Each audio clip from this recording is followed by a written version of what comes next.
नमस्कार दोस्तों, BR07 news में आपका स्वागत है। मैं हूं हाजिर आज का न्यूज अपडेट लेके। तालाब में तब्दील हुआ थाना और डाकघर, घुटने भर पानी में आने जाने को कर्मचारी हुए मजबूर।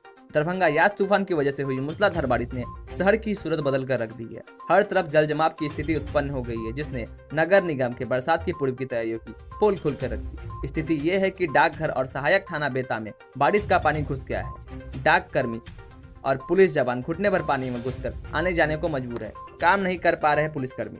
बता दें कि सहायक थाना बेता दरभंगा शहर के बीचों बीच स्थित है। इसके बावजूद थाना में 1 से 2 फीट जल भराव हो गया है, जिस वजह से पुलिसकर्मी काम नहीं कर पा रहे। इधर डाकघर के कर्मी ने कहा कि बारिश के पानी में सांप और बिच्छू घूम रहे हैं, ऐसे में पानी में जाना खतरे से खाली नहीं। वहीं सारा सिस्टम भी पानी में डूब चुका है, जिस वजह से काम नहीं हो पा।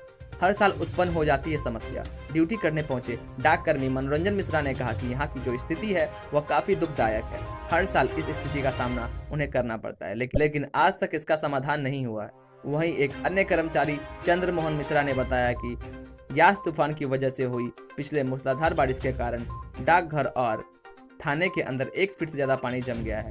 उन्होंने बताया कि जल भराव की वजह से सामान के बर्बाद होने की संभावना है, लेकिन सामान को बचाने के लिए कुछ नहीं किया जा सकता, क्योंकि पानी में जहरीले जीव तैर रहे हैं। ऐसे में पानी में जाना खतरे से खाली नहीं है। तो आपको यह वीडियो कैसा लगा कमेंट करके जरूर बताएं। प्रेस करें बेल आइकन ताकि हमारा अपडेट सबसे पहले पहुंचे आपके पास। तब तक के लिए घर पे रहे, स्वस्थ रहे, सुरक्षित रहे। धन्यवाद।